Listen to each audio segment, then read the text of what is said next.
Hi, hello, I'm back today with a talk on a subject that's very dear to my heart, and that is conspiracy theories, and looking a little bit at some of the psychological, underlying psychology around conspiracy theories and people who get into conspiracies.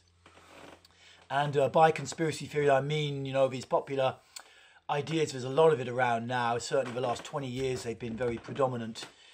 And ideas such as that, we never landed on the moon, but Elvis is still alive, perhaps, that the world is under control by a secret cabal of bankers who meet, and that, maybe the US government are kind of been in contact with alien forces for a long time and are covering it all up.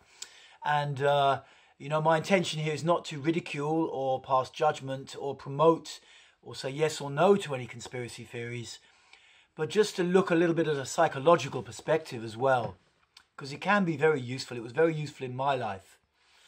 Sometime in the late 90s, I was traveling back from Africa. I'd been on this mad shamanic ritual in the Cameroon, and with a guy, Israeli guy, and he passed me this book, or told me about this book, I can't quite remember which was by a guy called David Icke, and it was called "And the Truth Shall Set You Free."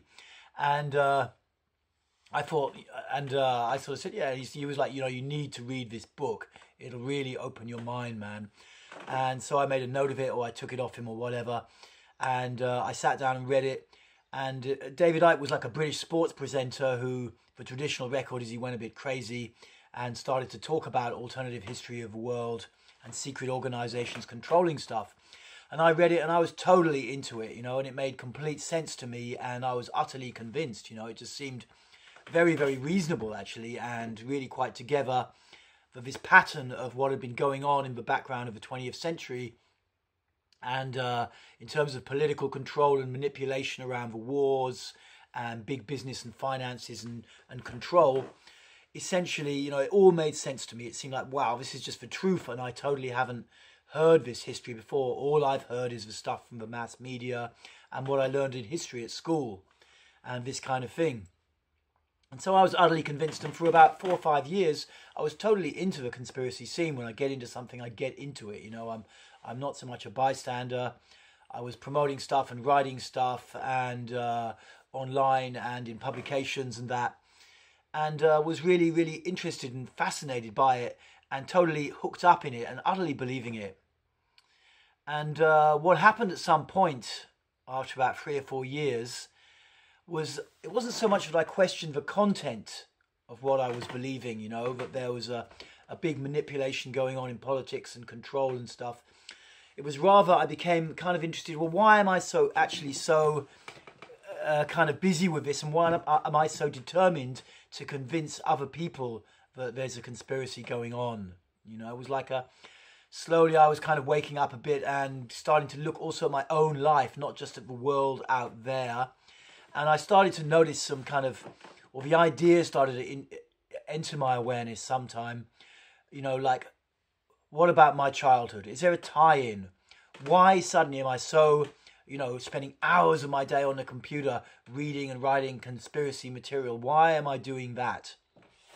What is driving me? Have I always been really interested in altruism and everyone living fairly and there not being any conspiracies? No, not really. I hadn't. So obviously something was really possessing my psyche and my mind to really be into this stuff.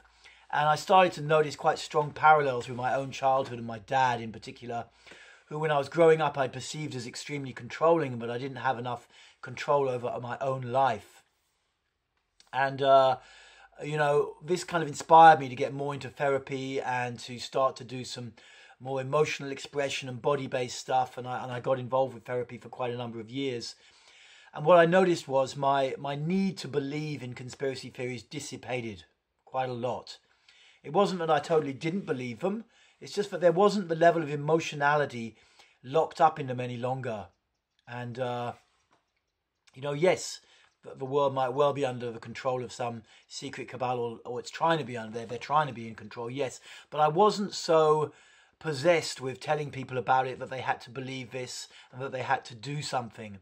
The psychological drive was dissipating as I did more resolved more issues with my own family, my own childhood, my own dad. And so I wanted to make this little video because I see a lot of people really getting into conspiracies, and often it's guys in their 20s or 30s. You get really into this scene, and I invite you, you know, not to so much whether you believe or not, or whether it's true or not, but if you're spending hours of your time busy with conspiracies, busy with alternative histories of the world, to spend a little bit of time asking yourself, why are you so involved in this? What is driving your psyche to be trying to convince yourself that this is true? And is it that you are actually, you know, brought up in a rather not ideal childhood situation and you're projecting the issue out in the world? It's a great question to ask. There was a famous psychologist who I don't really rate very much, being more into body-based stuff. His name was Carl Jung. You know, some people really love him and stuff. Swiss, I think, or maybe German. Anyway, he was kind of a buddy of Sigmund Freud. But like, he made this famous saying, which I can't remember verbatim, like exactly, but essentially it says, you know, if you don't examine the conflicts inside your own being, then you will see the world as split, you know, because the conflict becomes projected out. And so you will have a very strong tendency to see the world as us and them, you know, the powerful rich ones, and us, the poor, downtrodden, kind of powerless ones under control. And it's, you know, I don't really rate Carl Jung so much, not that I'm a big expert on him, but I think there's a tremendous amount of truth in that. If you don't want it, it's much easier to see the conflict in the world outside than it is to see it within our own psyche, because it's a lot closer to home and there's a lot of feelings in there, you know. When I was in my 20s and 30s, I had huge trauma from childhood, but I didn't really need to look at it in a sense because my ego was so strong in those days. You know, I could just keep on projecting everything on the outside. It's your issue. It's the world's issue, you know. And as I got it later into my 30s, that ego strength kind of dissipated, and that's normal with people. You know, we can avoid right through our 20s, no worries. But coming into the 30s and certainly the 40s, that egoic dominant power, you know, I've got the world by the balls and I can do what the fuck I want, basically. It starts to dissipate. So, you know, it's a time for inner reflection. But also it can be great to look before then, to have a look, you know. If you're getting really tied up into conspiracy theories, what's it really about for you? Is it actually about dad, basically, you know? Because it is far stronger, you know, and you get far clearer inside to say, okay, you know, my dad, I perceived him as really being totally controlling, and I didn't have any of my own freedom, or my mum maybe, or some other influence in my early childhood. And that wounded me deeply, you know, it upset me, and it really, really made me angry. And, you know, because then if you can go into those feelings, then you're really going into the heart of the matter instead of projecting it out onto the world. In a like manner, you know, working a lot with people in the alternative kind of world, new age kind of world, spiritual, a lot of people come to my workshops who are very busy with saving the world on some level, ecology or whatever. And, you know, nothing wrong with it. I'm not dismissing it. But generally, when you see them starting to move their body and put them into posture and do release exercises, there's a lot held there. And it's the same thing. It is far easier to see the world as a really big mess, you know. It's really a mess, and some people are dominating and controlling and polluting the environment and destroying our planet. And all the emotions that are actually coming from childhood, which have been repressed, are being put into this scenario in the mind, you know. That there's a 4-mile, you know, island of plastic rubbish in the Pacific or whatever. Generally, there's also, you know, not a 4-mile, but there's the same kind of quantity of crap locked in their lower back. You know, all the repressed feelings from early childhood. It's very, very common. So, you know, if you want to be the best version of yourself, you want to be a powerful individual who can really create change in a proper way, you know, you need to clear your own stuff out first. You know, don't just project it on the world. And inevitably, you might start by projecting it on the world, but then start to come back, start to look inside, you know, look what you really need, look what's really going on an emotional level. And that's really the, you know, that's the hero's position, that's the warrior position.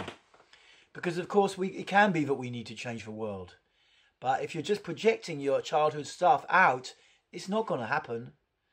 is not really going to happen. You know, it's not really valid. You know, so I think it's wonderful. You know, I wanted to make this little video for those of you out there, and you know, maybe you pass it on to someone who's massively into conspiracies and have a look, because I'm not dissipating. You know, if you ask me, are bankers trying to run the world? I say absolutely they are. Are there secret cabals trying to control things? Absolutely there are. But I don't have the same level of emotional intensity around exposing or changing that. I'm not driven by, you know, a childhood fixation, you know, a childhood wrong, a gap inside. And so, you know, for me, I feel like I can take more balanced action with these kinds of things. Okay, that's my chat for today. Over and out, and have a great life, please.